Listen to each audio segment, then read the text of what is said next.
sharing my screen. And today we will first start with the Devops fundamentals, and then we will jump into AWS basics session. So where you will get some information in terms of some basic services knowledge. Plus, we will do some hands-on exercises also. So first of all, when I want to discuss or give you awareness about DevOps fundamental, first, right, let's do a small experiment. I will choose few people and I will ask them like, what is your definition of DevOps? And you have to come up with something, right? You have to try. At least if you are not aware, still you have to try. And let's see, right, what we can right conclude from that. So I will choose random, right? So let's I'll choose Charles. Hi, Charles. Good morning. Hi, Deepak. So just can you give me a broader or whatever you think about DevOps? It's not about actual definition, maybe, right? But if you want to speak about DevOps, so what would come first to your right mind? Uh, uh, DevOps means, I guess, just like a model, like waterfall related to waterfall model will be something like that. But all the phases take place at the same time. Okay, so same Like, time in terms uh, of what? The all development phase with operations. development and operations. Yeah. Okay. Oh, thank you, Charles. This would be right. Your definition would help something to understand right later to all of us. Now I will choose Anshuman. Hi, Anshuman. Good morning. Good morning. So basically, DevOps is a combination of development and operations at the same time, and along with that, we are getting the feedback from the end user also, so Mhm. we can enhance or improve all our anything in that like according to the feedback of the user in that current time. Uh, okay, and Suman, the initial sentence I much correlate, but in terms of feedback, I would say there are other models also which right can work on that same strategy. Right, they can also take feedback. Now, again, when I say this, so I am happy that right the two of you tried. So similar way, right? If you see or go to the market, right? If you ask 10 different people about a DevOps definition, you will get 10 different kind of definitions, right? The main thing you have to understand, right, the core values. It is not about right the definition of DevOps, I would say, rather than you have to understand the core of it. Now let me talk about it, and let me right give you at the end some summary right of what DevOps is basically and how you should perceive it. First of all, you should not consider DevOps as a model. Okay, DevOps is more like a movement or a philosophy or a culture. So first thing that we have to keep in mind, right? Regarding that, yes, it is going to be or going to use certain aspects of different models which are currently there. For example, I will talk about waterfall model or agile model. This model are nothing but kind of defining certain processes around software development life cycle. Now, there is something good pros and cons, right, related to organization and their way of working. Uh, Take an example. If I have a customer, right, who has some monopoly in the market, and he's only one of the providers, which there are no competitors, and the company has good, you can say, amount, right, or you can say it has good funds, right, so he has not to worry about anything. So they have hired a vendor, and they ask them, right, we need releases, right, every quarter, and this is the money that we are going to give you, and use it for the development. Now, in such cases, which is time and fixed money based projects, I would generally call them, where waterfall model will fit very good. But remember, to ease or to deliver in an appropriate manner, you will try to do bring some automation in your waterfall model also. Now, this is one thing that I'm saying, right? The waterfall model is not that bad, right? It will fit in certain cases. Now think in a different way. Now the market is very competitive and you have to do right feature releases as fast as possible. In such case, maybe waterfall model had certain aspects which will not help you. Those aspects are what? First of all, waterfall model believes in that there would be different teams, like development or developers would be a different team, integration engineers would be a different team, testers would be a different team, okay?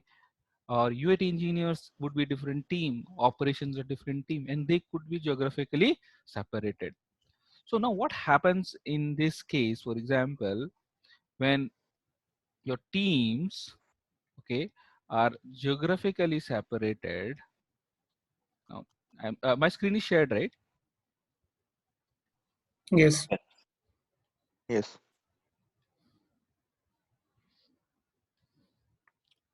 uh, just Deepak, sorry, yes interrupt please. you. Hmm. Mayur is waiting for the approve the his request. Okay, okay, yeah, there are three people waiting: Shad, Shirokar, and Tejas. Okay, I have taken them in. Thank you. Yeah, welcome.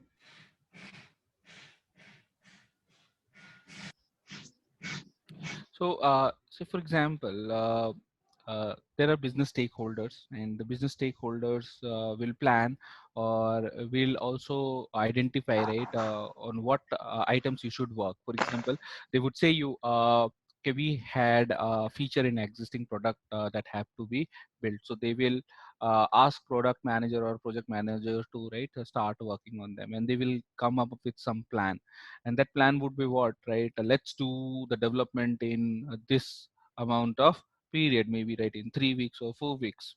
I'm talking specifically in terms of waterfall model. Okay, so obviously the developer, okay, so developer will start working on them, and they have how much time? A period of 3 weeks. Now in that period, right, there are different modules to be built, and obviously there could be some set of development resources or developers who will be working on that, and there could be certain modules which will take some time. There would be certain modules which can be completed fast. Now remember, every developer has taken that module, respective module, and someone completed his module in 3 days, right? Another developer who is taking has a very critical module, and which might take more than 3 weeks. Now the distribution of work out there, right, in that broader sense of diversion, or you can say planning, tend to have a skewed use of resources. I would say the developer who had completed in 3 days, right, can take or help someone, right, some developer from, but it is on call. He can say that, right, I'm done with whatever module, and he can, right, but this will result into what, a kind of a loss in terms of time with that resource. And this is what generally you will see, right, in case of waterfall model. Like sometimes developers are working, the testing or UAT teams engineer will be waiting till the development things come. Now it is the organization's pain point, where to fit them in case, right, that development work is going on and there is nothing to test. So what should they do? So this kind of things are things happens in, right, certain environment. Now this is solved by iterative way of development. Now the flow is very simple, right? Development will do the dev in case of waterfall model also. Then obviously it will come from developer to say integration engineers or sit team. They will do certain kind of testing with the module integration, and when everything is good, so they will right send this you can say things will be deployed in certain environment for test purpose. So tester teams will take care of that, and once testing is good, right, it will go. But there are certain other things, right, you should consider. So everything is not good. There are challenges. For example, integration team can identify certain bugs, testers team can identify certain bugs. As per that bugs, the repetition of the cycle will again come, right? Developers will take their own time for development, and right, it will come to sit team, then it will go for testing team, then UAT team, right? And after UAT team, right, we will stop and we will take approvals, and from approvals, if things are good for release and everything is approved, then finally you will do, right, this release basically to production. Just said okay, you will do to the release to the production. So why I am saying this is in waterfall model, this all blocks that I created, right, from developer to tester to integration to UAT team to production, they all work as a different team. And when there is a different team, there's a very important aspect comes, which is called as trust. So obviously within team, trust is higher, and across team, trust becomes, right, case, right, where trust can be up and down. For example, uh, integration team and dev, right, might have not that good relation, right, in terms, because tester or developer would not have that good relation if they are geographically separated, or also maybe, right, if they're working as a different team in a same geographical or same building. So these are high chances, right, miscommunication will come and it will impact the quality of the release. So these are the challenges that has been identified. And if you think this trust issue is very higher in terms of development stakeholder team and operations. So operations are treated separately, right? And again, it brings that notion, right? They are different team and we are different team. And this kind of thing are very visible in agility also. So agility is solving what problem? Agility is solving the problem where I told about the time a resource should spend in a work. So agility is a iterative development. So every resource task will be planned in a sprint, and every would have certain task, right, every sprint. And in that way, right, they will also see the velocity if they have enough amount of work or not. If it is right, it is too much, they will reduce the work. If it is too less, they will add more tickets, right, in the sprint. So obviously the problem with the waterfall model has been resolved by agile. Now, things come when I talked about right, trust issue. So trust issue is associated with very important aspect to delivery, which is what time to market. So everything that you're doing, right, planning, bringing what features need to be developed, what product need to be built, or what bugs need to be fixed, which we are doing, actually has to reach or deliver to customer. And we want it to be delivered faster, right, in a competitive world. Now, if you think if there are trust issues and if the resources are not that much skilled, what will happen? The deliveries would not be that quality, and right, deliveries may take time. And that is what, right, bring what uh, you can say trust between customer and who is delivering the product, right, will have some problem. And we want to solve that problem also. We want to retain our customer. We don't want to lose the trust of the customer. So in such case also we need to plan something which will help. Now, looking into all those model, right, agility and all that, then our agile, right, Scrum came, and the Scrum also tried to bring in certain other good practices like safe and many other things, right, which you will see in organization that they work. There would be some ceremonies that happens, like they do sprint grooming, sprint planning, stand-ups, sprint retrospective, and many other things. They all are doing this because to understand the problems, right, or bring down the trust and, right, motivate team to, right, work as a team. So this is what the main goal is. And in that case also, the operations somewhere are left out. And that is the reason how DevOps perceive. So DevOps says we want to decrease time to market, that our delivery should be faster, but we need to bring down the trust issues if are there, so that we need to work on that aspect also. But that can be done if we upskill our resources, right, in different tools and technologies, and implement in a such a way that our cycle of development when a developer start working in development, from the initial phase, operation as a part of a team should be right there, and everything should happen from the scratch. So Ansuman or someone has said that thing, right, that should start initiate from the beginning of your development process. It should not that operation or monitoring aspect should come once the development things are have been sorted out, then we will think about setting up monitoring and all that. It is not that. So the team itself would be responsible, right, for all the aspects, right, taking care of all the operational aspects in terms of debugging. That is the responsibility of team. Now this is going to change the picture of industry. How? For example, the resources that team would be seeking, right, in terms if they are creating a DevOps unit in their organization, they would be looking such resource, right, whether it's a developer or operation, they have certain amount of quality, right, or skills that are related to development and what operations. So it doesn't mean that a developer which has a very core development knowledge would work as an operation. This is not the intention. Intention is that he should take care, he should have an understanding of, right, production environment, and in case if it is required, he should help it. He will not work as a infrastructure engineer, but he should have an awareness.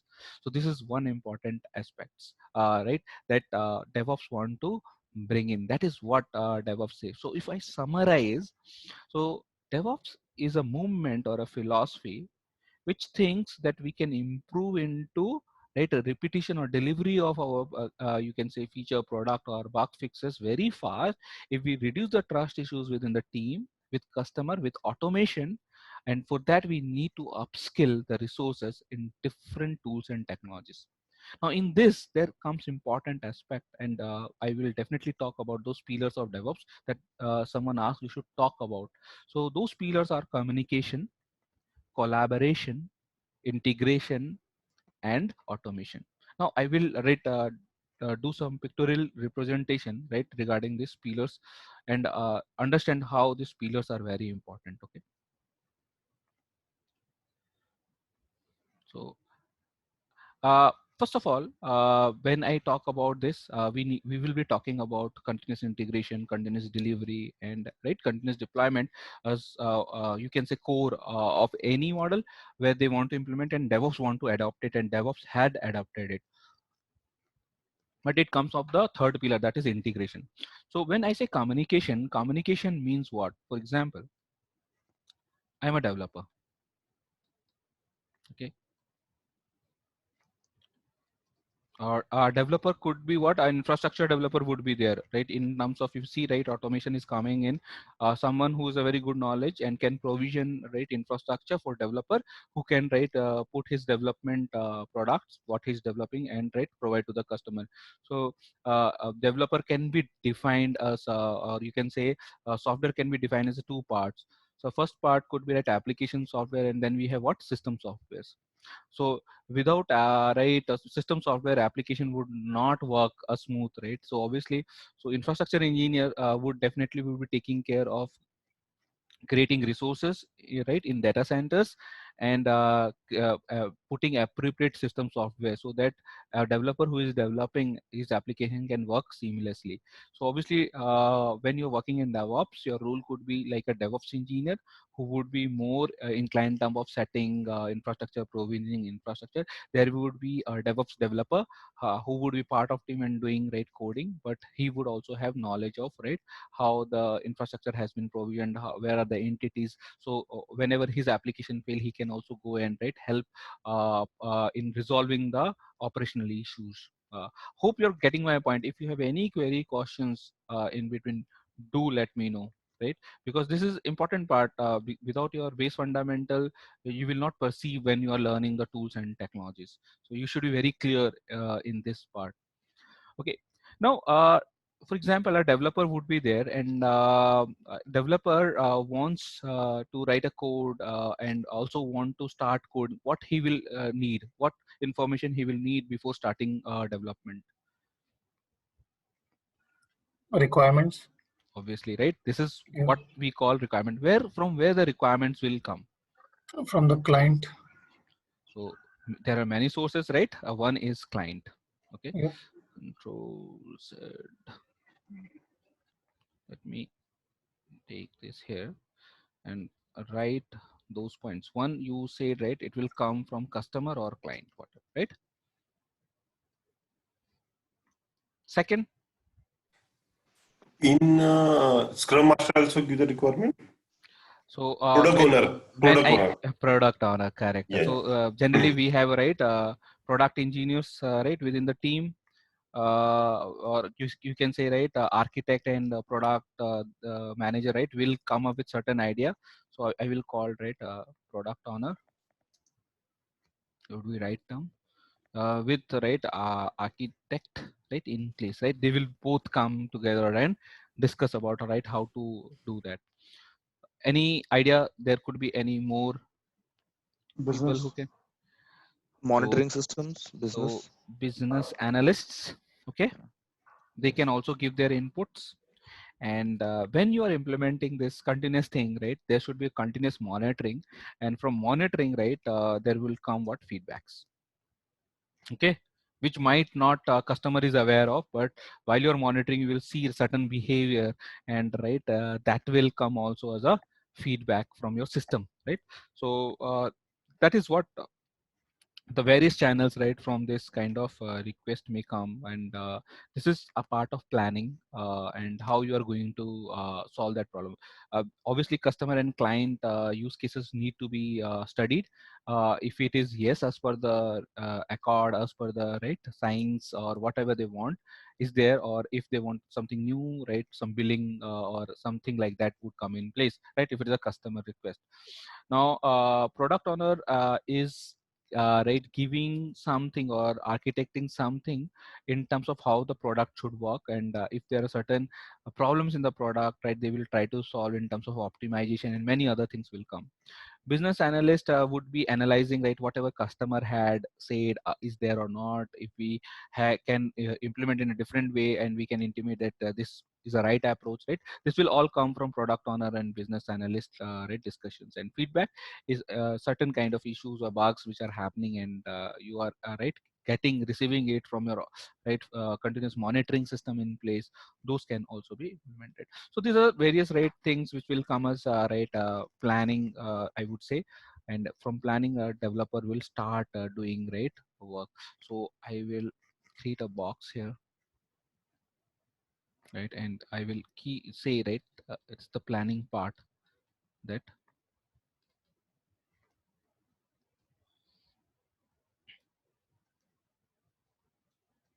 okay.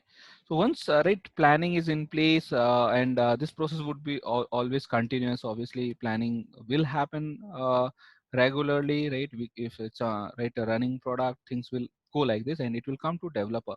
Now developer will do what? Developer will start coding and right building it. So when I say building it, how they will be doing it, can anyone tell me?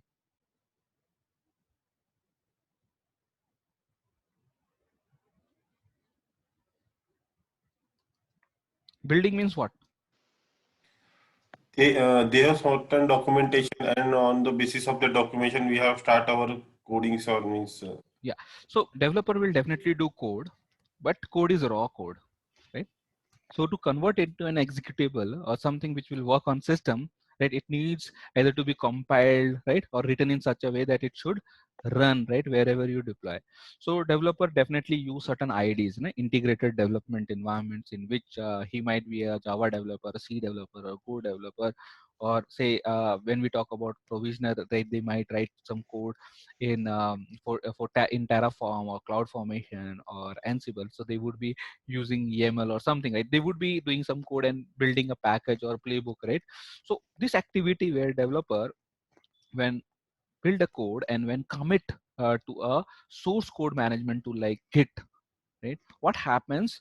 We should have something in place, right, called continuous build system, which will do what? Which will convert the raw code into an executable so that it can be placed into certain environment. Okay, so obviously developer will be doing right building exercises. So I will do a parallel annotation also, which will show you right this cycle that I am creating, right? So this is build which is happening. Now after build, what will happen? What will happen after build? Any Testing. idea? If yes, obviously when you have created an application, the binary, that binary need to be tested for feature testing, right? So how the things are working fine, and this again should be right automated in terms of what? Whenever a build is done, it should be right deployed in an environment, in a test environment, whatever you call a dev environment for developers, or test for testers. It will get deployed in that, and their cycle of testing should happen. So obviously we should do testing. So there would be something called testing that will happen.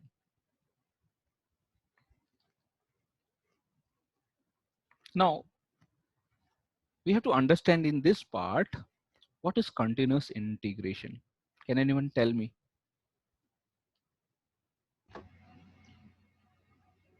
What is continuous integration? Actually, it's a process of testing the code whenever there is a build generated or created. So it's a continuous process. Yes, so you are right. So let me correct in some certain way in terms of definition. So whenever a commit happens, or commit happens in a single day 1 times, 10 times, or 100 times, if you have a system which on every commit triggers, right, a job which will read the code, compile the code, validate the code, right, build the artifacts and place it into certain environment for testing. It should happen with every commit. You should not do manually. If you have that system in place, you are having what? Continuous integration in place. Anyone have any questions on this, what I said, or you didn't understand? Please ask. मेरा बोलने का मतलब बहुत straight forward है. मान लो मैं एक developer हूँ और मैं अपने लैपटॉप पे कोड कर रहा हूँ, और जैसे ही मैंने जो कोड लिखा मुझे लगा ये सही है जो मैंने लिखा, मैंने इसको अपने सेंट्रल गिट सर्वर पे कमिट कर दिया. तो जैसे ही वो कमिट जाएगा उधर में, तो that commit should invoke, right, certain jobs which are written in certain continuous build system like Jenkins, and initiate what? Creation of the binary out of that code, right? So obviously there are certain build tools like Maven, Gradle. वो क्या करेंगे? उसको compile करेंगे, validate करेंगे, उसको जो libraries चाहिए वो ला के देंगे. उसके बाद जब वो आर्टिफैक्ट जनरेट होगा, वो आर्टिफैक्ट को कहाँ पे डालना है? किसी इन्वायरमेंट में डालना है जहाँ पे वो बाइनरी को टेस्ट कर सके. अगर आप इस फेज को पूरा ऑटोमेट करके आपने रखा है, right, using continuous build system like Jenkins, Bamboo or many other tools like that, then you are doing what? Continuous integration. So there are no manual aspects in terms, right? पहले क्या करता था developer? पहले code लिखा, जब उसको लगा code सही है तो उसने मैनुअली बिल्ड किया. There are commands, right, command line command से उसने बिल्ड किया, सारे उसने आर्टिफैक्ट्स एक जगह इकट्ठे किए, उसको पैकेज किया, फिर एक सर्वर पे डाल दिया और टेस्टर को बोला वहां से पुल कर लेना. वो टेस्टर उसको वहां से पुल करके अपने एनवायरनमेंट में जहाँ पे उसने सेट किया है वहां पे जाके करता है. इस पूरा मैनुअल प्रोसेस है, राइट. उसी को अगर ऑटोमेट किया है टूल्स के through, right, then you are using what? Continuous integration process. Is this clear? Yes. Yes. Okay. Yes. Perfect. Now see, once this testing is done, right, we need to do what? I told you, if things are good, we need to do the deployment. है ना? हमें क्या करना होता है? Deployment करना होता है. तो हम टेस्टिंग होने के बाद अगर सब कुछ सही है तो हम बोलते हैं हम इसको डिप्लॉय करेंगे. तो डिप्लॉय कैसे करते हैं? Anyone can tell me how you can do the deployment? We install the package on the end server. So yes, but we'll be using certain tools, right? Which Yes. it should be Yes. automated. तो Yeah. जैसे कि अगर मुझे 10 या 1000 server पे कुछ deploy करना है तो I will look for configuration management Tool. Tools, Yeah. right? So configuration management tool are so right, it's a very right term which doesn't suffice actually what this configuration management tools are capable of. Basically they are capable of doing what? They are capable of doing deployment, though name is what? Configuration management, but they are also doing what? Deployment. They can also do what? Configuration management. What is their core job? And remember, never confuse configuration management as a single entity. It can be broken down into two parts, as a configuration as a code and, right, infrastructure as a code. When I say configuration as a code, it is more aligned to the application configurations. And when it is infrastructure as a code, it is more inclined toward provisioning of infrastructure and configuring the infrastructure. So both could be part of that configuration management tool. Okay. Without that, for example, you do not have anything. You have a data center, but you do not have anything there, and you are going to install your product, which is a retail product like Flipkart. तो आपको क्या करना पड़ेगा? आपको वहाँ पे सब कुछ सेटअप करना पड़ेगा ना. पहले आपके पास एक नेटवर्क बनाना पड़ेगा, तो नेटवर्क बनाने के बाद उस पर आपको सब नेटवर्क्स बनाने होंगे, सब नेटवर्क्स में आपको इंस्टेंसेस बनाने होंगे, उनके सारे परमिशंस, राइट, कहाँ से रिक्वेस्ट आएगी, कैसे जाएगी, वो सब सेट करना होगा। उसके बाद हो सकता है आपको लोड बैलेंसर सेट करना होगा, आपको आपके सीडीएन सेट करने पड़ेंगे, ठीक है। हो सकता है आपको जब ये सब सेट करने के बाद, guys I am audible, hello, Yes, yes. Yes. Yeah, you Yes, are you're audible. audible. या तो वो सेट करने के बाद फिर आपको हो सकता है आपने माइक्रो सर्विसेज वे में किया तो आपको कोई प्लेटफॉर्म चाहिए लाइक कुबरनेटिस, राइट, जो कि हेल्प करे कि जो भी आप वेब सर्वर डालना चाहते हो जो कंटेनराइज रन हो रहा है तो उसका सेटअप। तो ये जो क्या इनिशियल चीज है जो आपका इंफ्रास्ट्रक्चर बनना चाहिए, उसके ऊपर आपका एप्लीकेशन पुश होगा। तो ये जो सारी चीजें हैं, राइट, एक कॉन्फ़िगरेशन मैनेजमेंट टूल के अंदर कैपेबिलिटी होनी चाहिए। तो कई कॉन्फ़िगरेशन मैनेजमेंट टूल हैं, they are more application specific, कई हैं जो बोस्ट करते हैं कि हम दोनों कर सकते हैं, राइट, विद सर्टेन लिमिटेशन। तो और there are certain tools which are very कहते हैं native support. For example public cloud के लिए बना हुआ है, वो अपने उसके लिए ही करता है। जैसे AWS बोलता है मैं क्लाउड फॉर्मेशन है तो आप मेरे लिए क्लाउड फॉर्मेशन यूज करो, तो अच्छा है, ये नेटिव सर्विसेज मेरा। But I can do the same thing using Terraform, right, or AWS, or Ansible using AWS. So this Ansible, Terraform, right, CloudFormation, and many other tools like Chef, Puppet are nothing but configuration management tool, which will do the deployment, right, using strategy of batch deployment or whatever, right, a blue green kind of deployment, right, they are capable of doing that. तो ये main configuration management tool के जो features हैं वो क्या है, deployment, configuration management, and then what, service orchestration. Obviously service start नहीं होगा, राइट, सब प्रॉपरली तो चीजें नहीं चलेंगी। तो ये सारी रेस्पॉन्सिबिलिटी किसकी है, ये सारी रेस्पॉन्सिबिलिटी आपके कॉन्फ़िगरेशन मैनेजमेंट टूल की है, जो टेस्टिंग के बाद हम ऑटोमेट करते हैं। फॉर एग्जांपल जैसे मेरा टेस्टिंग का रिजल्ट आया और सब कुछ सक्सेस है और सब चीजें चल रही हैं, फिर यूएटी में जाके, यूएटी एनवायरनमेंट में जाके टेस्ट हुआ, उसका भी रिजल्ट सही आया, then there would be a job which will be doing deployment, right. Now deployment understood, मैंने बहुत जेनरिक बोला कि हम डिप्लॉयमेंट कर देंगे। डिप्लॉयमेंट कहाँ करेंगे, that could be different environment जहाँ पे हम टेस्ट करने के बाद डिप्लॉयमेंट कर रहे हैं, राइट। एक तो हमने बोला डेव एनवायरनमेंट हो सकता है, टेस्ट हो सकता है, प्री लाइव हो सकता है, और लाइव, ठीक है। टेस्ट, डेव टेस्ट और स्टेजिंग या प्री लाइव तक ठीक है, हम right without any approval deployment कर सकते हैं क्योंकि वो इंटरनल है।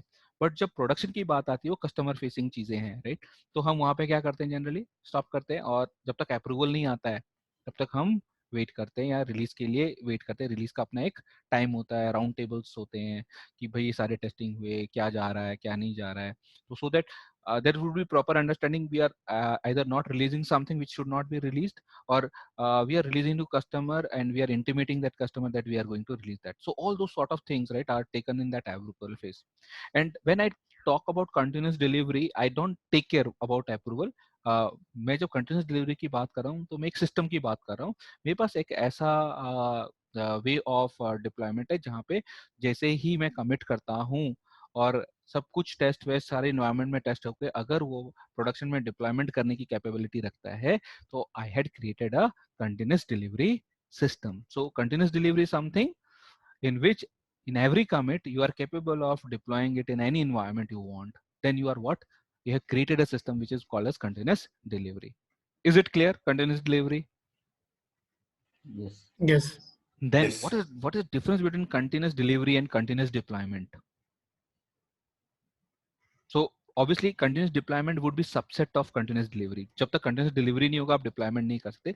Only thing when someone asks, right, what is continuous deployment, you should say if your approval phase is also automated, right, after staging, right, and your approval is also in an automated manner, then your continuous deployment means your deployment is happening in a continuous way. Nobody is going manually and doing the deployment. Means your system is capable. So they have created certain system like it will take automatic approval from the stakeholders. It will initiate either a mail or there would be an UI in which, right, approvers would be clicking and then your deployment, right, would get start. So that is the difference between continuous delivery and continuous deployment. Continuous delivery is something, right, which is defined, right, but we are not following that because we should stop somewhere, no, because there are not approval in place, तो वहाँ पे क्या automation नहीं है, but continuous deployment में क्या होगा, वो place होना चाहिए, अगर वो है system है approval का, then it is continuous deployment. Obviously, after deployment, what will happen? You need to have monitoring in place, right? You should have what? Monitoring in place. क्योंकि आपने डिप्लॉय कर दिया अपना प्रोडक्ट और वो मॉनिटर नहीं हो रहा है, तो आपको पता कैसे चलेगा कि चल रहा है? Obviously we will be control set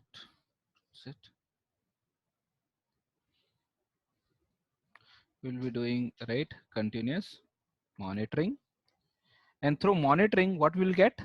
We will get feedbacks.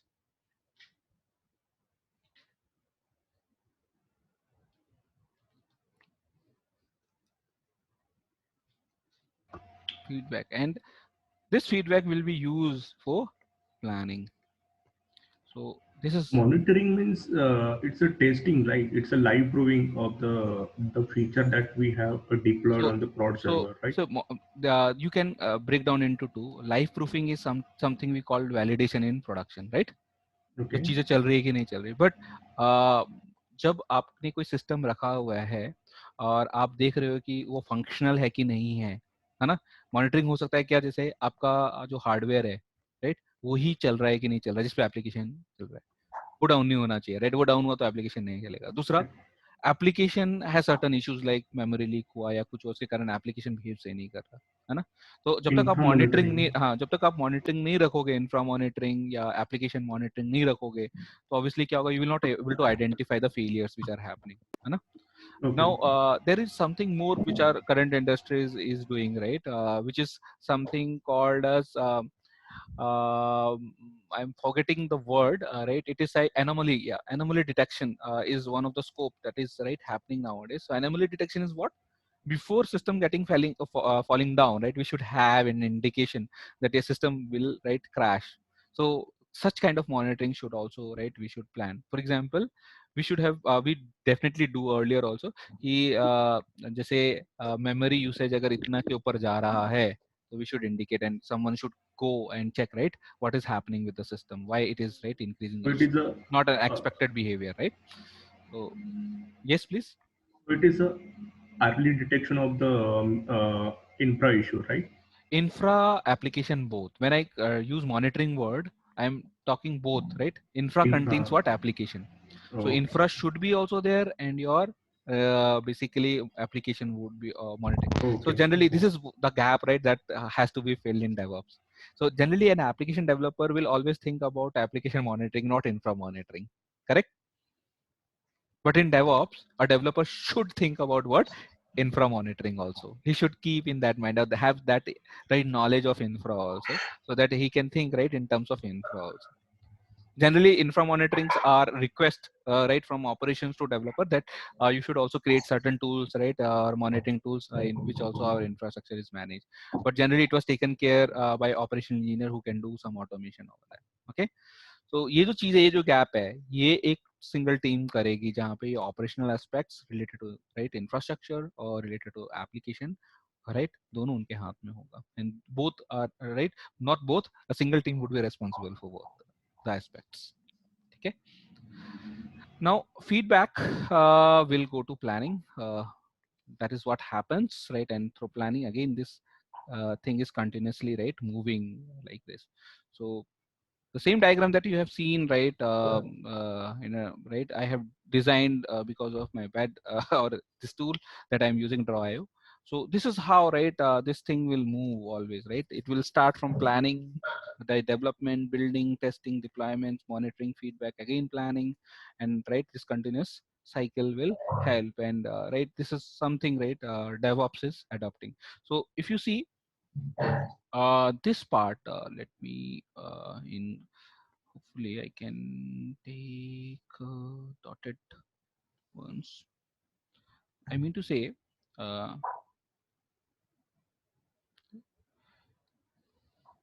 generally what we consider, I don't think it will hide everything right here. Sorry, cannot take this. Control set, set, control set. Okay, I don't have more choices or what.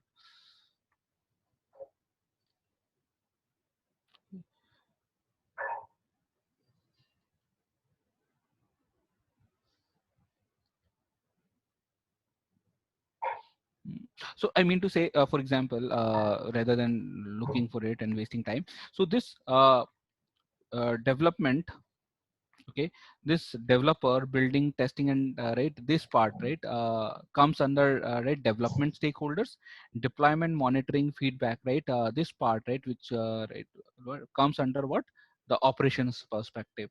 So generally, right, this is how, right, dev and ops are segregated earlier, but this DevOps want to, right, integrate them right together. So the trust issue between developer and operations, right, are not there anymore, and it is reduced, and it need utmost importance, right, which I told about collaboration. So we talk about communication in terms what we will use, Zira, Communicator, different tool, right, within the team to communicate the planning and everything, right, should be aware to everyone, whether it's a operation guy, tester guy, right, everyone should be in the same page. So that sort of communication should be in place. Collaboration means, right, we need to upskill each of us, right, together. Maybe I'm good in development but not infrastructure. I seek, right, that knowledge from right, infrastructure guys, that I can improve that knowledge. I should know about infrastructure code, how they have written it, right, how they used to it. Similar way, I should bring as an operation more automation in me, right. I should have some knowledge of scripting. And I told you the entry point in DevOps is automation, and automation through what? Through some scripting knowledge. So people are choosing Python as one of the major you can scripting language, and right, which is more asked in, right, any DevOps profile.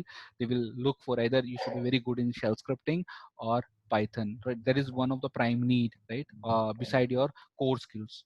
So you might have very good understanding of infrastructure domain, maybe, right, you are very good in understanding the network or DNSs, right, but if you're not have a good hands-on on Python scripting, you might lose that opportunity. So somewhere, right, this thing need to be also worked on, taken care. You have to upskill in that part also. Okay. So this is about right, DevOps. So anyone in this, can someone, if someone ask you, right, about DevOps, can you talk about DevOps in front of them? So what you should talk about? Deliveries. DevOps had, right, helped organization to make their deliveries fast, and it happened because, right, they worked on reducing the trust issues, right, which was earlier between developers and operation, which work on silos, right. They bring them together from the first phase of development. They are including them, and they are working on the operation aspect together. This is the second thing, right, the trust issue. Another trust issue is removed, right, with this kind of implementation. The quality of software, right, is also not that bad actually, or in terms I would say the quality of software which we are delivering to customer is also improving, and which helps in retaining the trust with the customers. And this all happens when in a team, whether it's a developer or operation, are upskilling them with the new tools and technologies. This is the summary, right, in which you should talk about. So obviously communication, collaboration, integration, we talk about, like what is continuous integration, what is delivery, what is deployment, which should be in place, which is the core of this DevOps. And the automation that we've talked about, right, we need certain kind of automation in our, right, profile. We should be good in some sort of scripting, right, knowledge. This is again one of the important aspects. Any questions on this discussion, guys?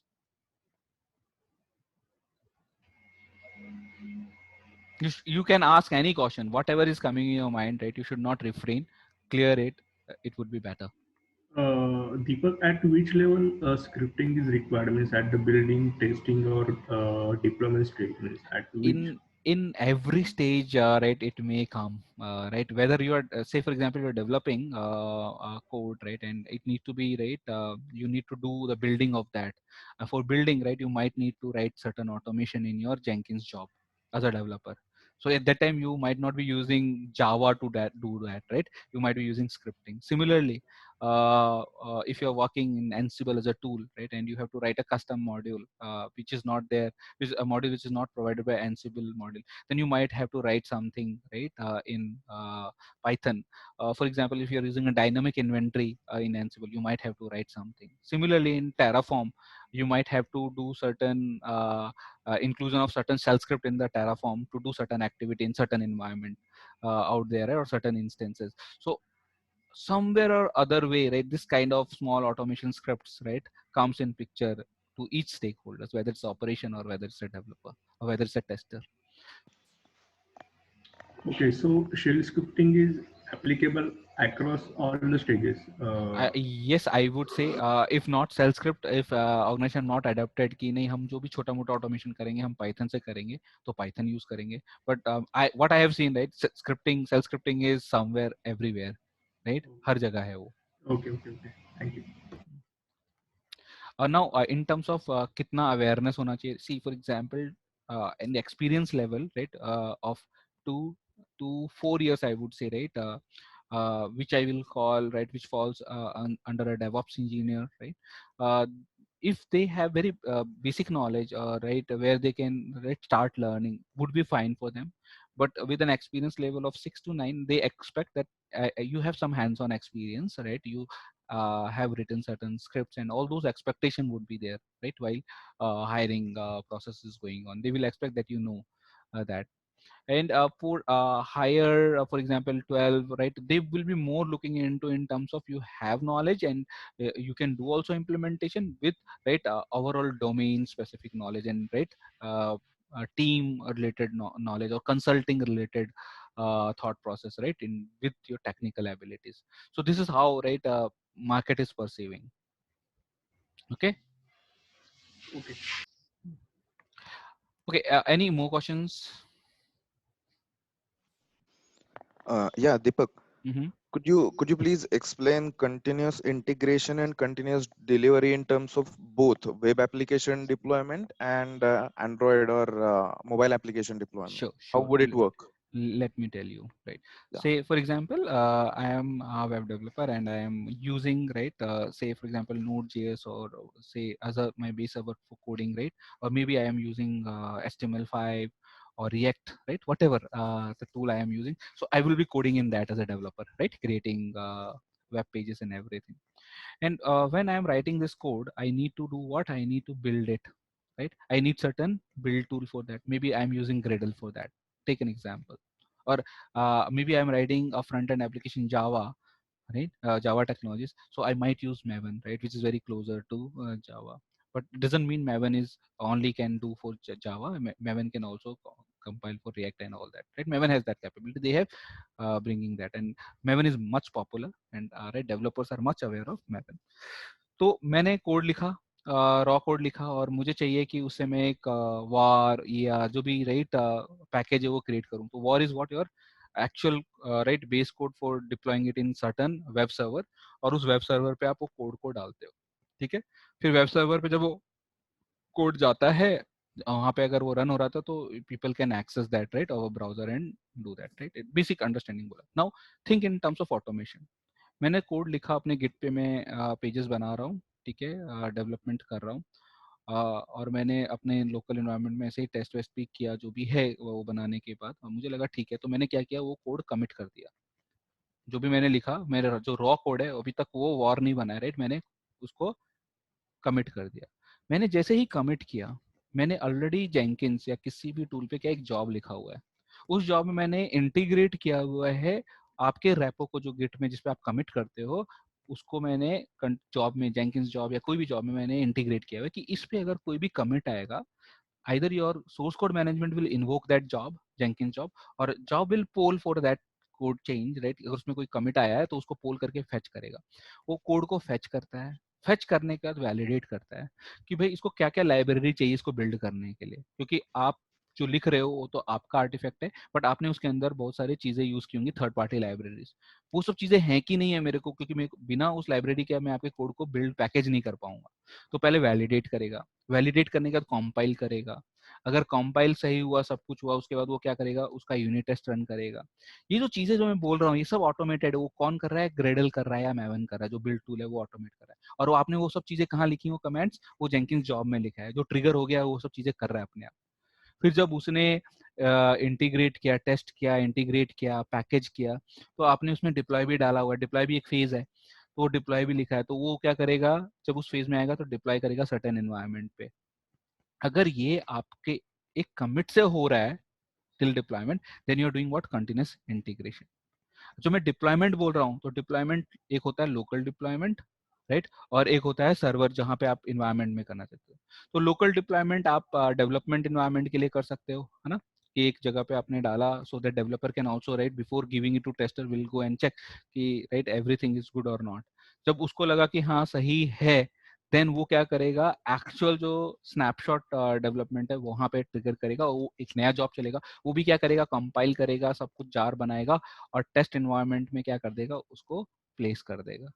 Now tester might have written certain automation for testing that front end, जो भी web application है, तो उसके जितने भी test case हैं, जो भी टूल यूज किया है, सिलेनियम यूज किया है, रोबोट ऑटोमेशन फ्रेमवर्क यूज किया है, उससे सारे टेस्ट केस कॉल होंगे, या जो नए फीचर्स ने लिखे हैं वो इंक्लूड किया है उसने, वो सारे कॉल होने का जब वो उसका टेस्ट सक्सेसफुल होगा, right, it will trigger another job. तो टेस्टिंग का अपना अलग जॉब है, बिल्डिंग का अपना अलग जॉब है। जैसे टेस्टिंग हुआ, वो स्टेजिंग का जॉब रन करेगा, वो स्टेजिंग में जाएगा, जो यूएटी के टेस्ट केसेस हैं या रिग्रेशन सूट अगर आपको रन करना है वो वहां पे रन होगा। उसका अगर रिजल्ट पास हुआ, then what you will do, you will use configuration management tool to place that war on right set of production machines. Then you are doing what, continuous delivery, and with approval if you are doing, then you are doing continuous deployment. Is it clear now, your question? Yes. So this all thing right needs right some skills and some knowledge of tools to achieve that. Okay, Yeah. any further questions guys? No? Okay, then I will do right what here I will stop the DevOps fundamentals. I will share you certain document also, right, to read about them. So I will now move to another topic which is nothing but AWS basics. Okay, so I will do this first. I will just remove all this. So I will talk about certain thing regarding AWS, and I will show you them in the AWS account also. So you should have those concepts clear. For example, if I am going to my AWS account, right, and I am going to this service. So there are a lot of services, right? If you go on the click on the services, there are a list of services and they are right defined as a domain. So compute is one domain, storage is a domain, database is a domain, and they are segregated in that way. And they are bringing more services, right? The way things are going, right, more services are coming in, more services are coming in. Now we need to understand that certain services are very global in nature and certain services are region specific, right? So every region might have their service, right? So they are segregated as per region. So where is region? So region, if you see, right, beside support, you can see right where I am hovering my mouse on the right corner. And if I click here, you can see a list of right regions that AWS has right identified. In the research development, you can see right AWS is creating a region in Hyderabad, right? So basically, we would have another like Mumbai as a region. We would see right in Asia Pacific maybe Hyderabad soon. So they are working and setting up those things. So these are various reason, right? In this region, there would be data centers or availability zones. For example, US East 1 is a region. Okay, US East 1 is what? A region. And in this region, if I go here, right, in this region, I am using a service called say EC2.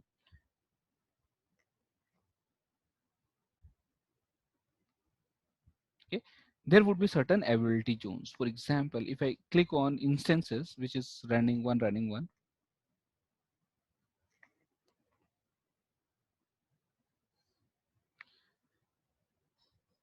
if I click this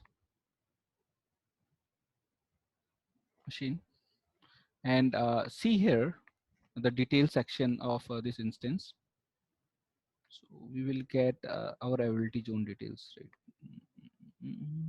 They have written somewhere. So in what availability zone, right, it is. Let's go to networking. See, you can see, right, this availability zone written here, which is I'm highlighting in my screen.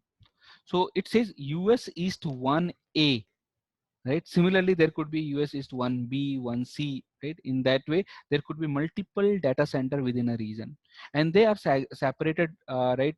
Maybe right 100 miles apart from each other for disaster recovery. Take an example, Mumbai is a region, and there are 3 data centers, or you can say Maharashtra is a region, And there are 3 data centers in Maharashtra. One is Mumbai, another is in Pune, another is in Nagpur. Right, in that way. So this Mumbai, Pune, and Nagpur are nothing but what? Ability zones. And Maharashtra is a region. So US East 1 is a region. US East 1A, 1B, 1C, 1D. Right, these are nothing but data center. This is a physical building, right, in Mumbai, Pune, which would have what? Those hardware stacks there, and you would be creating your machine in one of those availability zones. So it means each region has availability zones. They can have multiple availability zones in each region. Okay, so remember, always treat availability zones as physical data centers, right? And there could be multiple. Just you have seen US East 1B, right? They have created because they should be isolated. So for example, if flood comes in Mumbai, we have still, right, Pune data center up and running. So this is how they are treated. Now there are certain services like S3. If I click right on services and click on S3, they are what? They are not region specific. Now if you see here, instead of North Virginia earlier, which was US East 1, we can see, right, it is what? Global. Can you see that, guys? Hello? Yes, yes. So there are certain Yes. services which would be global. For example, IAM, right? Your identity access management is also what? A global service. Okay. Now, beside that, let me use certain annotation to give you certain clarity also, so that you can picture that with. Now, Deepak, yes. global, does it mean that name of that instance should be unique across all the region? Yes, that is important. You means when it is global means if you, so for example, if I create S3 bucket name, right? Create a bucket name. It should be unique. Nobody can create that bucket again because it's a global, na? Okay, okay, right, right, Okay. right. I can associate my bucket to a particular region. That is association, right? But doesn't mean that I have created that in that region. It is a global bucket. Okay, Okay. Is it clear now? yes, yes. Okay. Now, say for example, this is a region. Let me make it more big.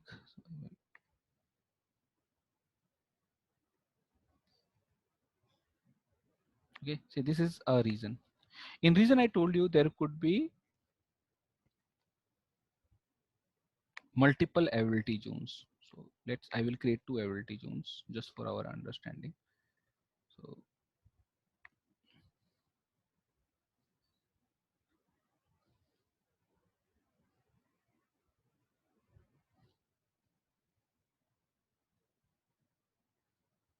okay, and here I will write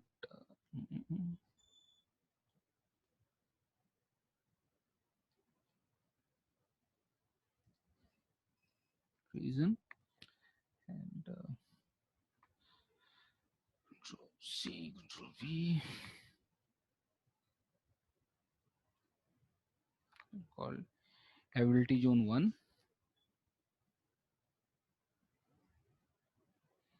and here we have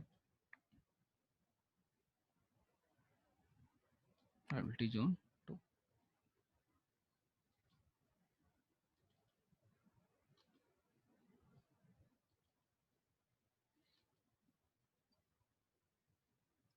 Okay, now in a particular region we have 2 availability zones, right?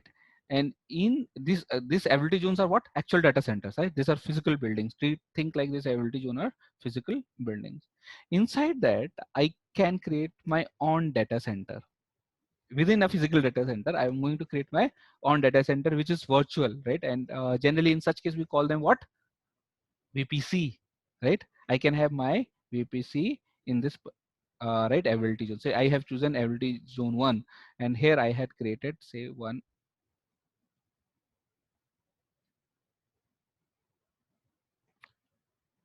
my virtual data center, which I will call what? A VPC.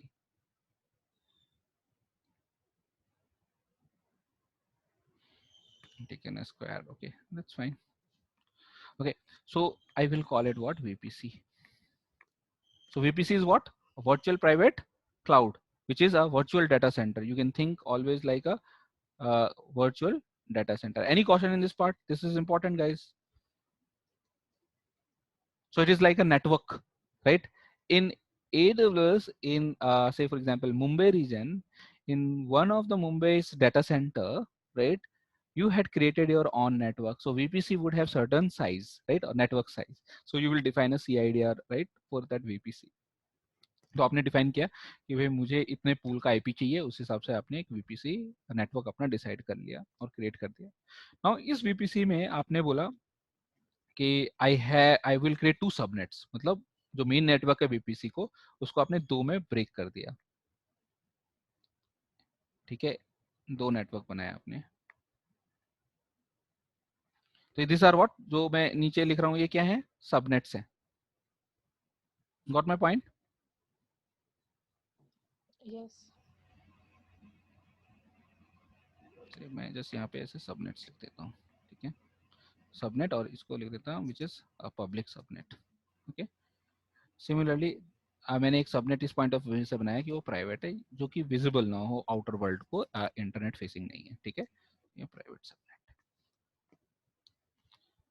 Now see, this is a right core, right? When you are working right in an organization, you will be dealing with this. You would have your own VPC, right, in one of the ability zone, and you would have subnet public facing and right private facing. You can have multiple subnet as per the scope or design, as per the tiering of your application. There could be a subnet for database, which is also private. You can have another private subnet only meant for right your database tier.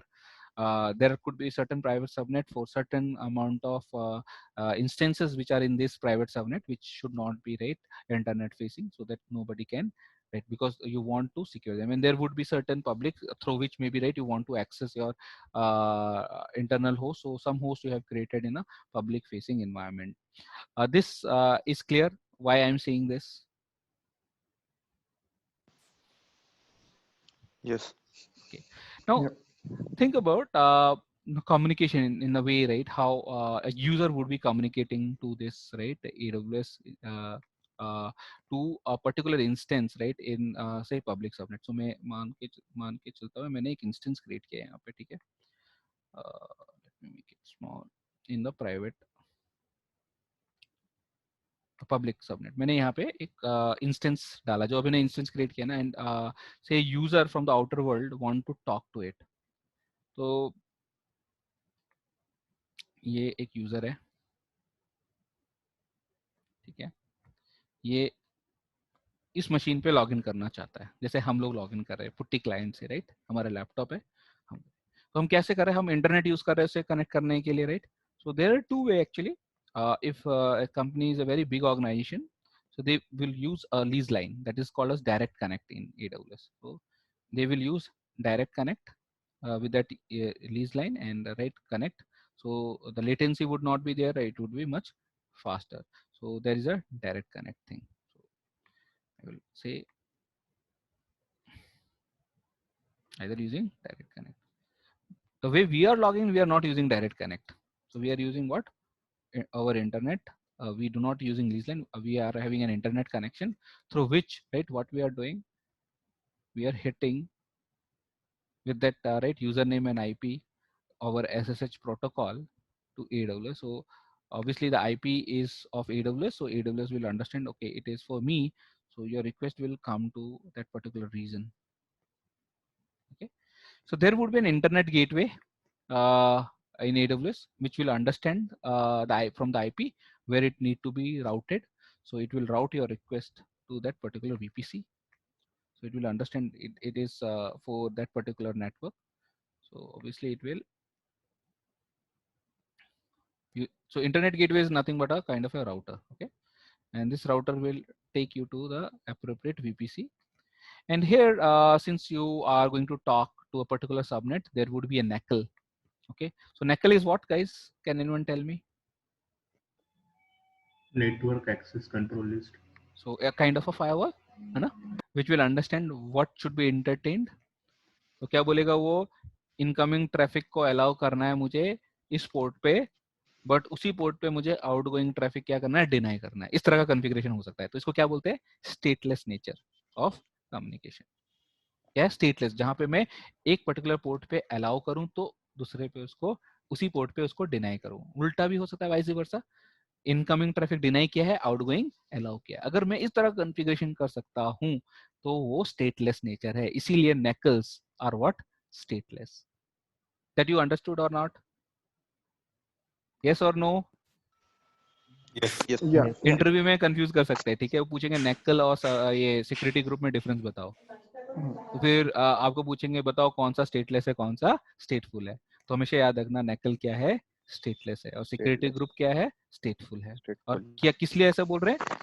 Because of traffic इनग्रेसिंग, ingress और egress पे control. Ingress क्या होता है, incoming, inbound traffic. Egress क्या होता है, outbound traffic. ठीक है, तो ये सब So, टर्मिनोलॉजीज हैं, इनको क्लियर रखना है अपने आप। Deepak, one question here, quick question, Ranjan here. So, Nickel, it's a software which is it's kind of a firewall. It's a software which controls this inbound outbound traffic. I will call it a configuration, Okay. Right. So VPC का एक configuration है, right, Okay. How So to there must access be a network. file, right? So Nickel, it must be a file where we define the Yes, IP you addresses can say, and yeah, there would be a file in which it will control, right, it has all the information which port, right, is inbound, जैसे बोलते हैं ना IP tables kind of stuff, right? okay, तो वैसा and he port के लिए है network. Configuration list kind of. okay, हाँ, okay, and security group is also a kind of a file, it configuration also is a file. kind of a, right, a configuration, right, but it sits over what, instance, not network. Okay. Security group किस पे काम करेगा, instance पे Instance. काम करेगा, instance level पे करेगा। तो Okay, इंस्टेंस and पे कौन सी Nickel ट्रैफिक जा रही है उसको कंट्रोल करने के लिए। and Nickel will work on this networks, right, networks. Okay, Subnet, networks. subnet. Subnet, basically Subnets. Sits over Okay. Subnet. Okay. Thanks. Okay, now so obviously, right, NACL में अगर allow है, SSH22 पोर्ट को allow किया हुआ है, तो हम जाएंगे,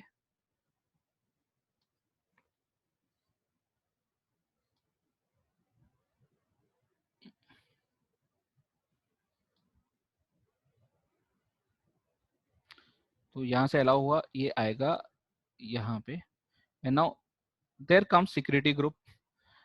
सिक्योरिटी ग्रुप में क्या होता है, अगर आपने इनबाउंड में अलाउ किया है तो उसके लिए आउटबाउंड ट्रैफिक भी क्या हो जाएगा, अलाउ हो जाएगा।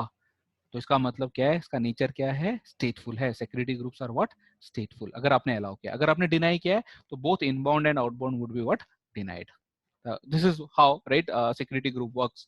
So every instance would have security group. Yesterday, right, while creating an instance, we have seen that. So this is how it will land, right, and you will get connected to your instance. Similarly, any web request or a web application access request which will come from a browser client like HTTP will has to also pass through like this. Your HTTP request will fall to, right, internet gateway of AWS. Internet gateway will verify, right, it is coming from where, and then NACL will verify if this port is allowed. It will take you to that particular, right, subnet where you want to access it. And if right, security group is also in place, then only you will be able to access, else timeout happens. Okay, is this clear? So now you can Yes. segregate, right, region, availability zone, VPC, subnet, right, this entities you can now segregate, correct? Yes. Yeah, okay.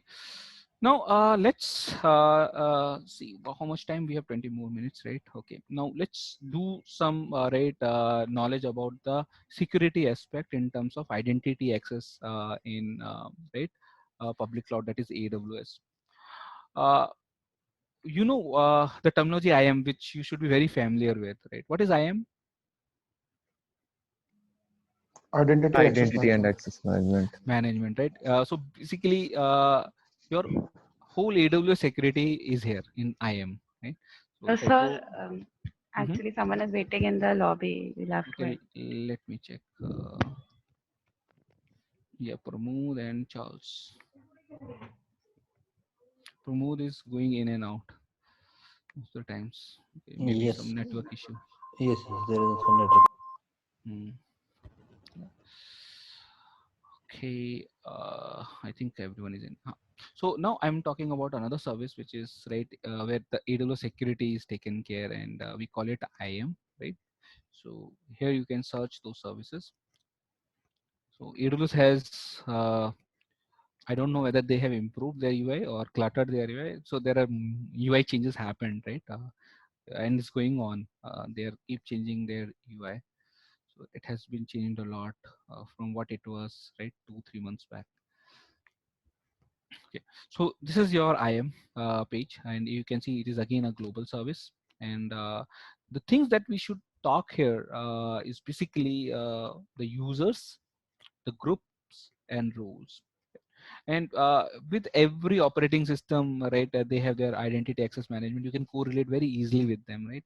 To log in into an operating system, what you need, users, right? And obviously in operating system you can define certain groups, right, as a developer group or tester group, and right, as per that the permissions are given to, right, those users as part of the groups. So similar like this.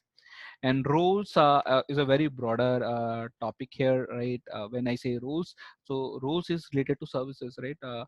What kind of permission, right, to access that particular service should be given to them. So I can define a role and attach a role to that particular service or the name or user or a particular broader service. तो मैं जब ये बोल रहा हूँ तो ये सब चीजें related to permission बात कर रहा हूँ. Now for example, मैंने root account से login किया है and I want to create a user, and I want that user have a very limited access and he can only do some action on the S3 service. I don't want to give him access to all the services of AWS. तो मैं क्या करूँगा, जैसे users पे गया, ठीक है, add user किया. Guys, give me 1 minute. I will be on mute. Yeah.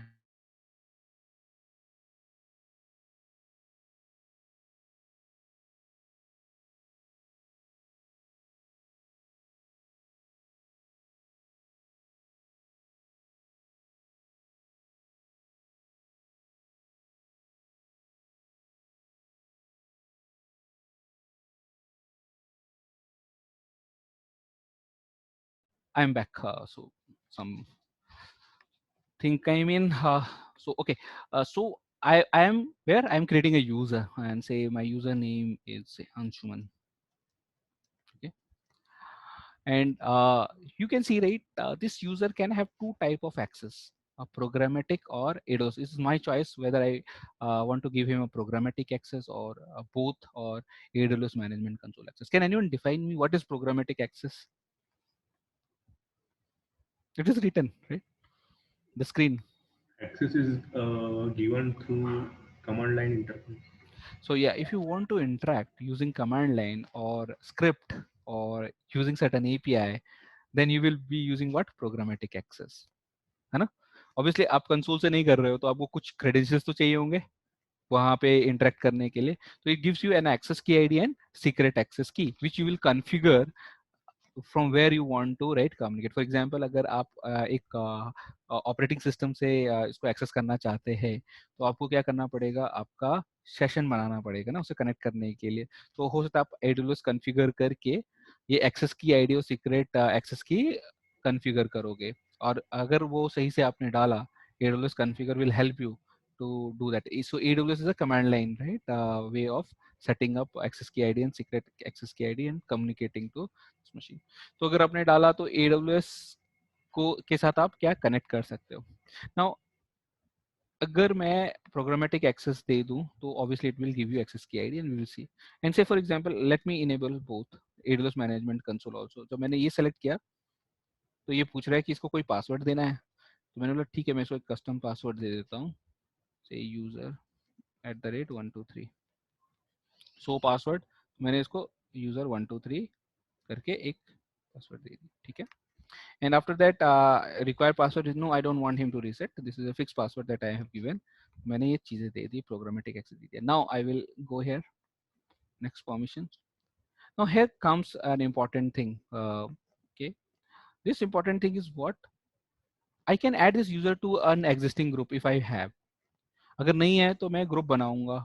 Now so user is part of group, और ग्रुप पे अगर जो परमिशन मैं डालूंगा वो किस पे जाएगा, वो यूजर पे जाएगा, और I can directly attach a permission to user. So now if you see this as a diagrammatic, if I show you, let me Create a new page or cannot wipe out.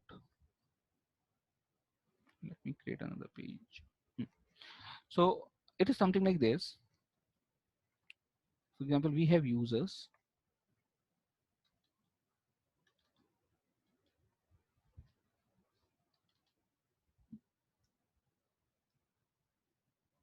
So users would be what? They would be a physical person, right?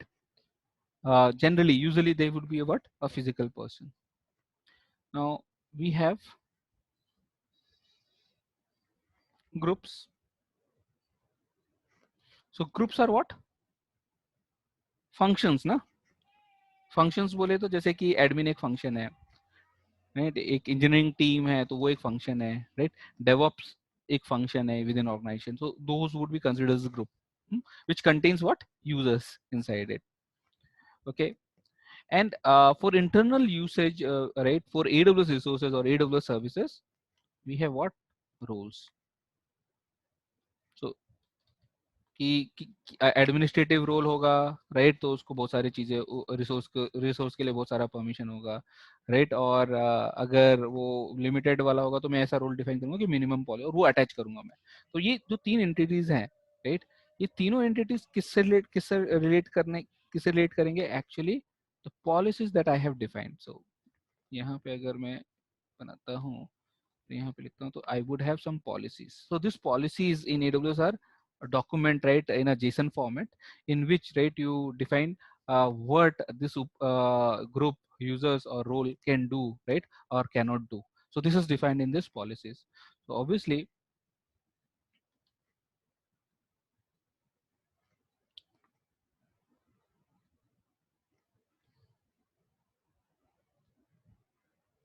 this all, right, group would be talking to similar way, right, users. Okay.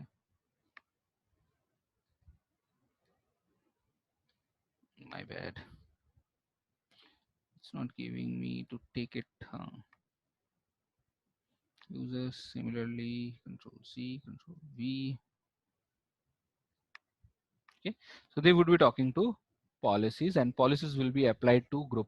If a policy is applied to group and user from this is part of this group, so the group policy will be taken right over that user. So obviously users can have their own permissions, but the group permission would also be applied to users. I think this part should be clear to you, right? It's very basic, right? There would be policy, and right, this policies right can be attached to group, role, and users. Now let's see here. अभी मैंने यहाँ पे एक user किया, अब मैं चाहता हूँ कि ये सिर्फ राइट S3 फाइल्स को लिस्ट कर सके, उसके अलावा वहाँ पे क्रिएट नहीं कर सके, कुछ नहीं कर सके, ओनली गेट ऑपरेशन और लिस्ट ऑपरेशन मैं उसको देना चाहता हूँ। ठीक है, तो I will attach policy, right?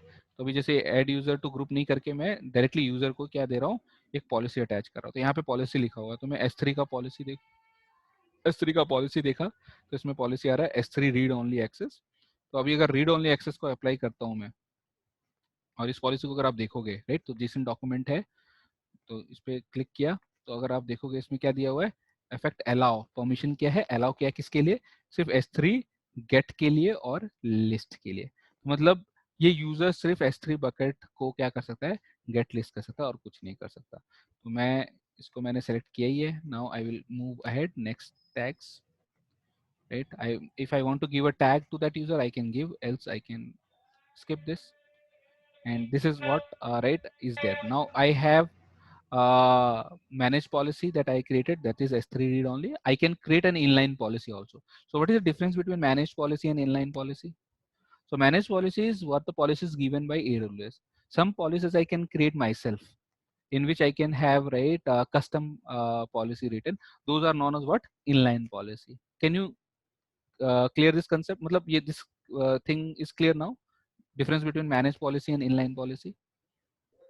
It's very straightforward, right? Yes. Now let's create that user. Now I will download this CSV so that I have this access key ID and secret access key ID here.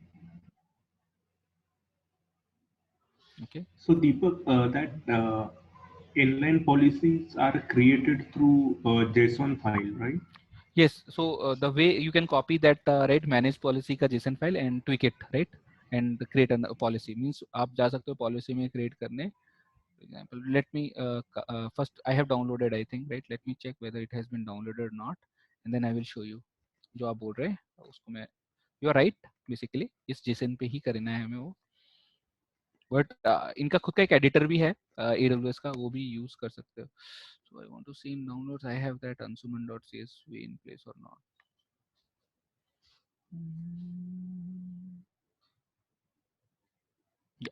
AWS login ppk तो download ही हो रहा है क्या? Downloads में तो आ जाना चाहिए था अभी तक. हाँ, new user credentials CSV, right? I think this one. Yes, generally वो नाम से आता है. Let me check.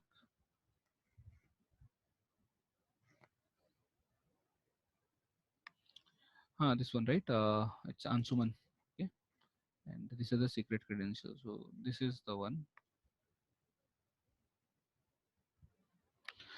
Okay, we have these details. Okay, now first of all I would just want to show you, right, what you have asked.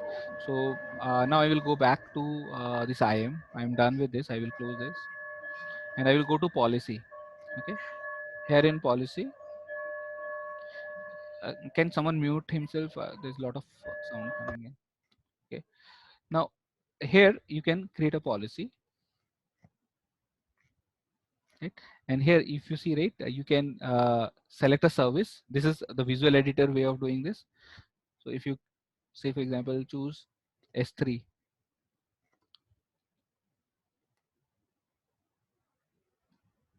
okay,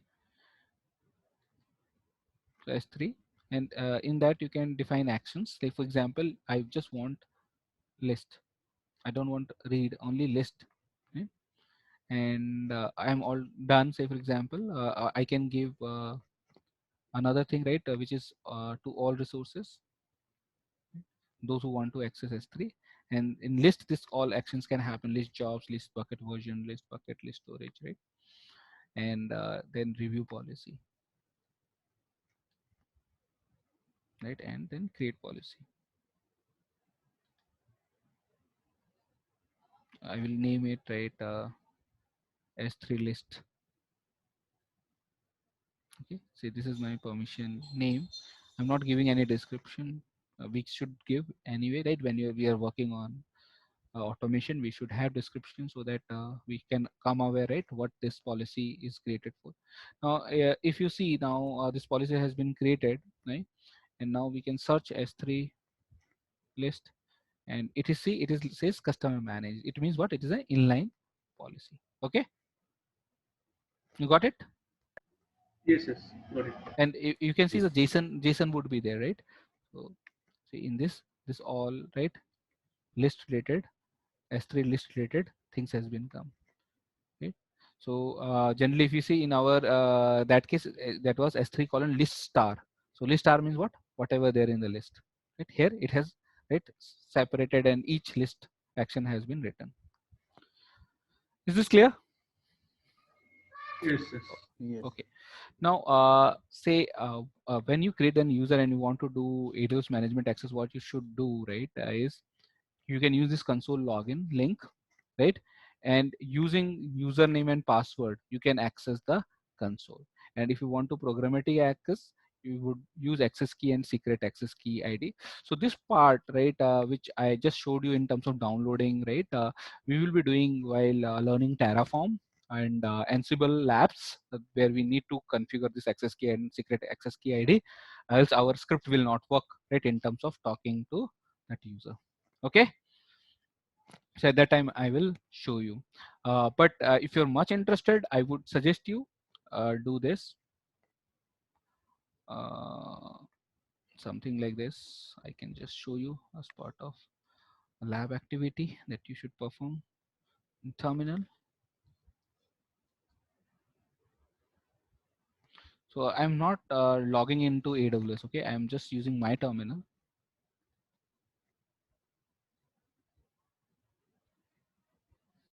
I will check whether I have Python or not. If I have Python, I will install AWS CLI, which will give me AWS command running utility, and then I will do AWS configure. Let the terminal come in. My system is getting slow a bit. Yeah. So after a while, right? So I will check whether I have Python or not. So I will check Python -v. No, Python 3 check. Python is there and it is Python 3. Okay, so I will use pip3 to install AWS CLI. So sudo pip3 install AWS CLI.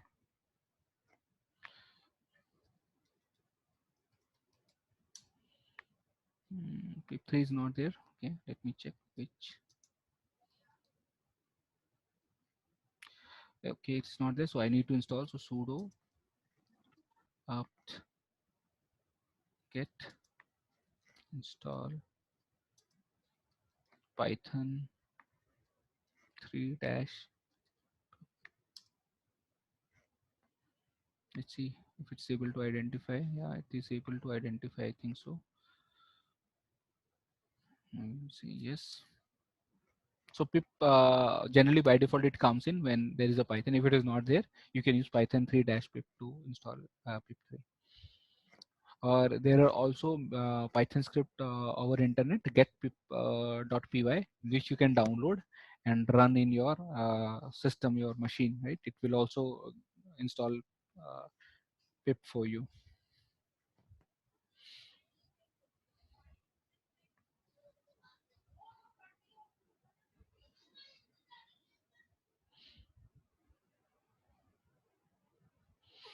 I need to.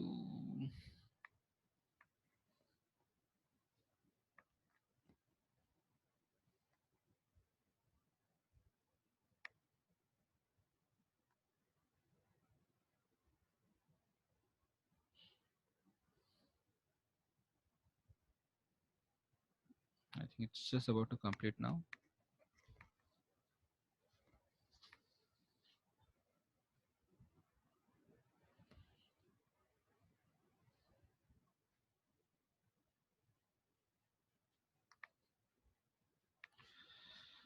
I think we're done. Opt get check field, you may have broken packages. Why? But I think it has installed. Okay, I will just check which pip3. Yeah, we have pip3 now. So I will sudo pip3 install AWS CLI. So pip3 is a Python package installer, and AWS CLI is one of our Python packages.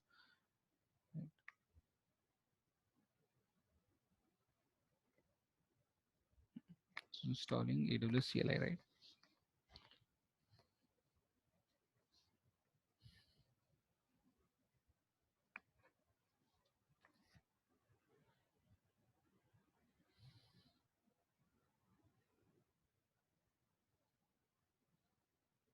So it is installed, right? AWS CLI. Now I can run AWS commands. So to configure user, right, from example my machine, I want to use AWS command. So I can do AWS configure, enter. It will ask you what AWS access key ID. So I will take this AWS access key ID.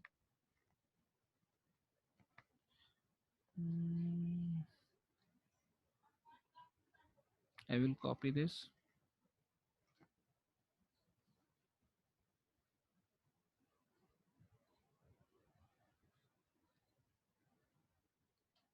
Paste it here.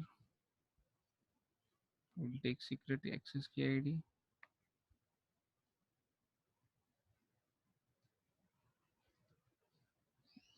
I will paste it here.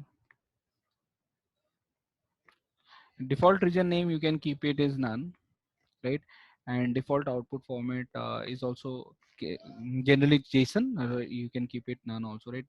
So those are not that mandatory. It will just so this is now configured. So how it is configured? Basically, if you check in your home directory, that is tilde, there would be after right AWS configure in AWS hidden file .aws would be created.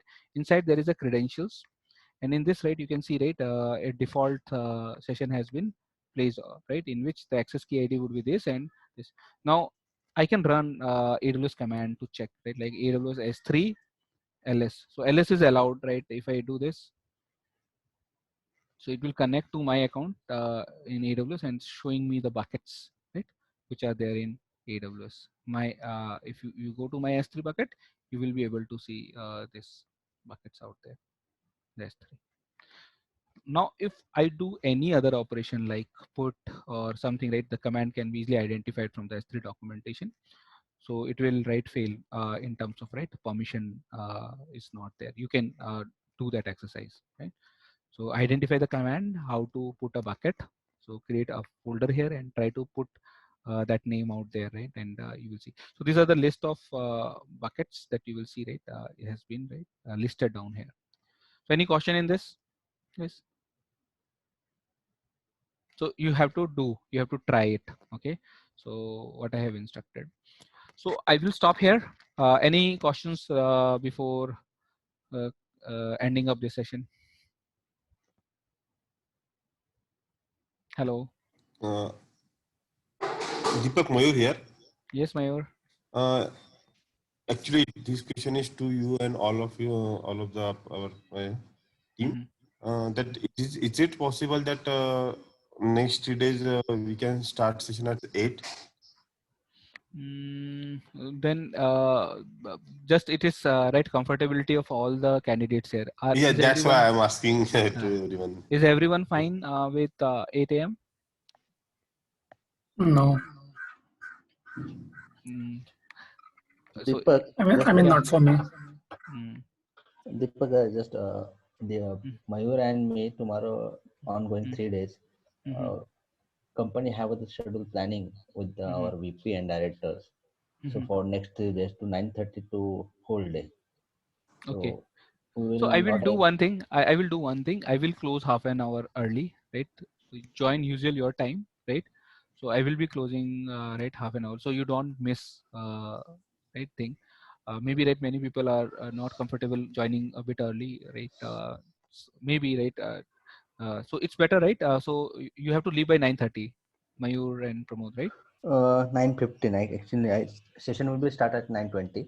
9:30 Okay. will be start with the Okay, candidate. so we will do that accordingly. So I will plan my sessions for 3 days at least. I can do that. No, not an issue. So that you don't miss something. Okay. Okay. Thanks, Deepak. Okay, thanks, Deepak. Thanks, everyone. Okay. Thanks, everyone. Okay. Okay. Anything else apart of this? So regarding, I will follow up with Niket, and I would suggest one of you also, right, follow up with Niket for Google Classroom link, right? Once I get that, then only I will be able to upload the videos. Okay. So please get in touch with her, okay, about Google Classroom, and though I will communicate her, don't worry about that. Okay. Yes, Deepak. Without video, I think currently I am not proceed for the practice.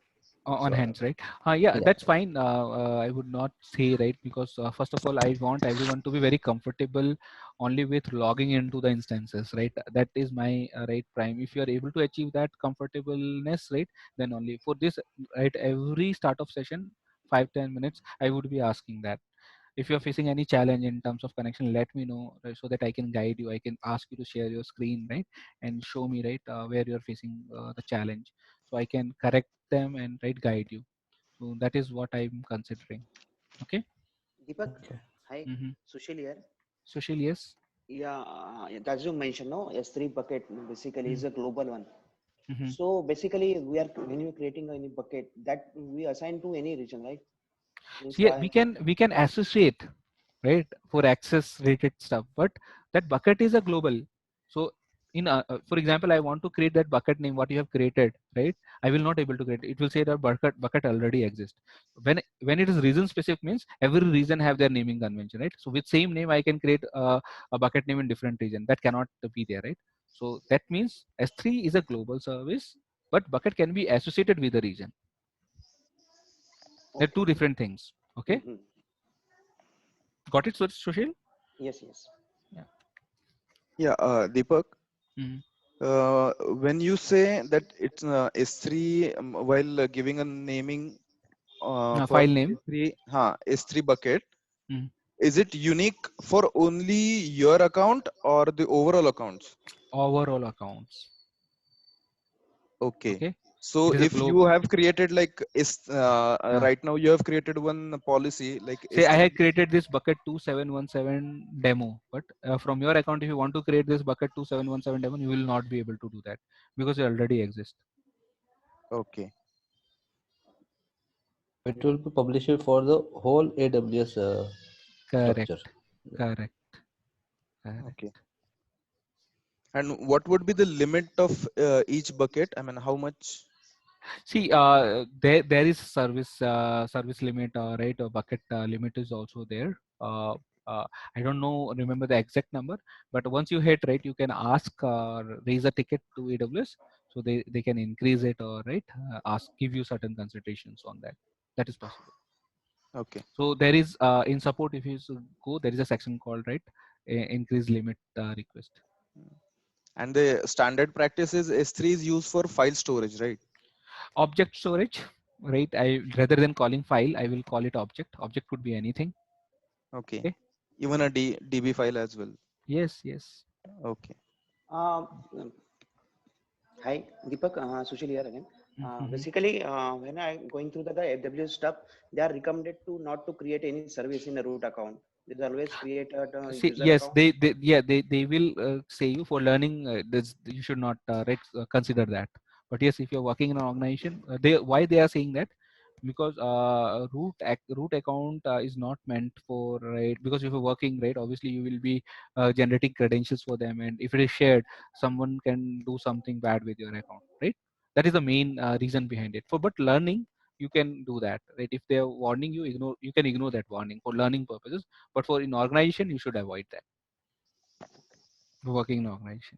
You got my Okay. point, Sushil? Yes, yes. Yeah.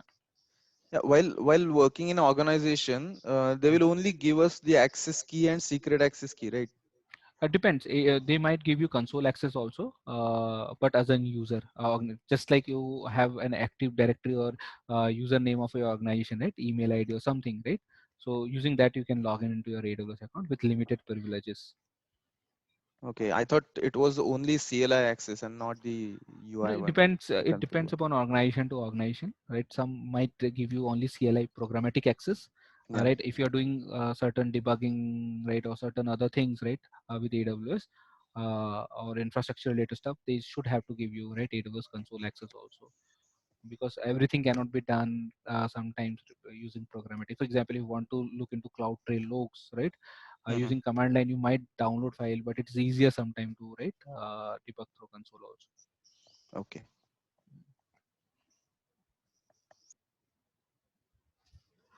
Okay.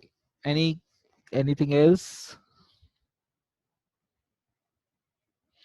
Okay, then I will stop the session here. Again, we will meet tomorrow 8:30. We'll close early, so as per that, I will be planning my labs. Okay. Thank you, everyone. Hello, Deepak, I have a doubt. Yes, Rohit, please. See, you have logged in using Anshuman's credential, right? Yes. So I generated that. Yeah, and the buckets that we see here, that is from your account, from your root account, right? So this is my root account, and in this root account, right, I created right, a user. Yep. Okay. Yep. So obviously this user belongs to this account. Okay. So any user can view root accounts as 3 buckets or anything. So see, I can restrict a user also. If I am not giving him, right, S3 access, right, this user, and give this another access, so he will not able to do AWS S3 LS, right, from the command line, or he will not able to access S3 service. So I can restrict a user. Okay, so by default it is allowed for every. So I know while creating user, I attached a policy. Okay. I attached a policy which gives this user a read access to S3. Only read access, that he can do get and list operation only, but cannot do a create or put operation. Right? Okay. It's clear, right? Yep. Perfect.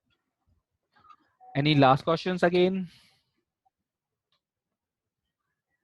Okay, then I will be stopping. Okay, I'm ending the session. I will stop share and will end session. Thank you so much, everyone. Yeah.